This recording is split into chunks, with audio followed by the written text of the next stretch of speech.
Former President Trump, a lot was exposed in terms of his knowledge base about what was going on with that January 6th insurrection. And also his little top cop, Attorney General Bill Barr, also made it known that he was not necessarily on Team Trump. And so let's talk a little bit more about those things that we learned in last night's January 6th hearings, which was the first time they've ever had these kind of live hearings. And it was also really led by Liz Cheney. They had a Republican talking to Republicans. She played a lot of the interviews. She shot under oath in an attempt really to show that Trump was this unhinged madman, which I think we all kind of knew him to be, but that he was trying to carry out a coup to overthrow the democratic process. And let's go ahead and start first with that top cop, Bill Barr, admitting the truth, i.e. that Trump's claims about that big lie were a big lie. I saw absolutely zero basis for the allegations, but they were made in such a sensational way that they obviously were influencing a lot of people, members of the public, that there was this systemic corruption in the system and that their votes didn't count and that these machines controlled by somebody else were actually determining it, which was complete nonsense. And it was being laid out there. And I told them that it was crazy stuff and they were wasting their time on that. And it was doing a grave disservice to the country. A grave disservice indeed, and this wasn't all Bill Barr had to say about it. He also doubled down, and he did so under oath, mind you, calling it exactly what it is. Watch this. I had 3 discussions with the president that I can recall. One was on November 23rd, one was on December 1st, and one was on December 14th, and I've been through sort of the give and take of those discussions. And in that context, I made it clear I did not agree with the idea of saying the election was stolen and putting out this stuff, which I told the president was.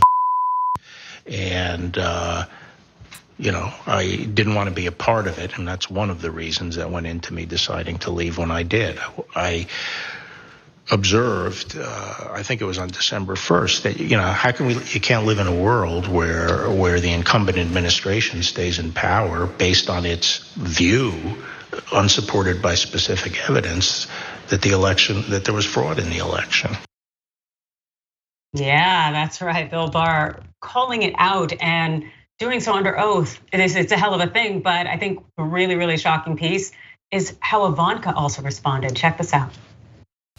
How did that affect your perspective about the election when Attorney General Barr made that statement?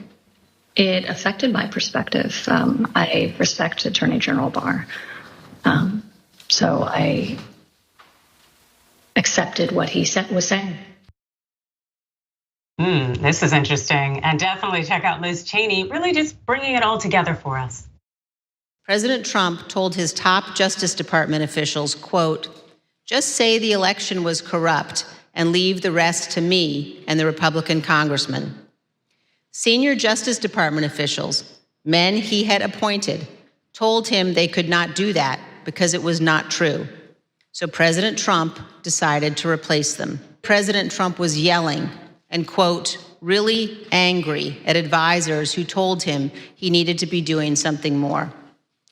And aware of the rioters' chance to hang Mike Pence, the president responded with this sentiment, quote, "Maybe our supporters have the right idea."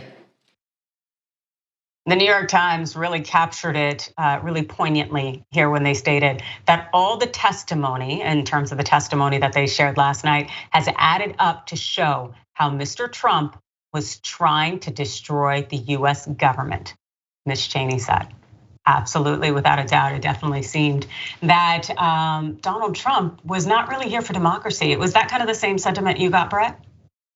Yes, that's it. Because the two sides of the tug of war over the truth that's driving all of us insane is like Donald Trump being out there saying that he just wants to hold on to power, and reasonable people saying that in the course of American democracy, in the history of this country, there has never been anything like this. And now we have different people laid out explicitly on those different sides of the tug of war. That is what they want to do. And then Liz Cheney wants to tie that to actual violence. And Trump, knowing that being on whatever side he is of the tug of war, he is calling for the violent disassembling of American democracy. And we now know that Bill Barr and Ivanka Trump were on the other side.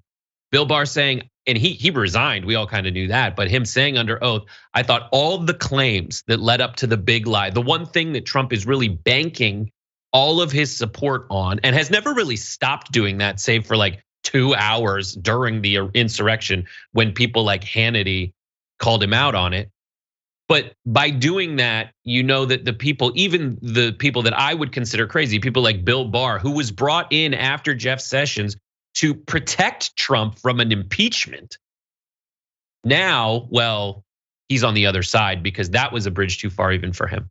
Which is so interesting in part because there were so many lawyers involved in the Trump administration that didn't have a line, that they were willing to go the distance. And of course, a lot of them now don't necessarily have law licenses. But I do appreciate that Bill Barr is like, no dice, I'm not doing this. This isn't okay. And didn't really seem to try to sugarcoat it. And I think it's interesting as well that Ivanka was not team daddy as much as she was team logic. But I think she also recognizes when her father has gone too far.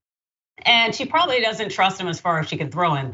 The fact is that Donald Trump is not someone who can be trusted in any way, and he's always looking out for himself, ace. And it's also my understanding that this morning, he essentially kind of tried to come back in terms of objecting to what Ivanka said by indicating that she had no idea, she wasn't involved in anything.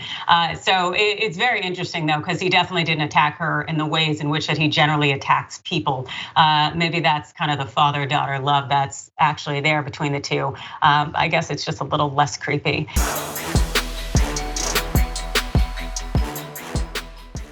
Check out the Damage Report podcast each day, wherever you get your podcasts, whether Pocket Casts or Stitcher or iTunes. You can join me as I give you the news and stories you want, with a range of co-hosts and interview guests jumping in on the fun each day. Again, that's the Damage Report, wherever you get your podcasts. And if you get them at iTunes, don't forget to rate and review. Sometimes I'll read them live on the show.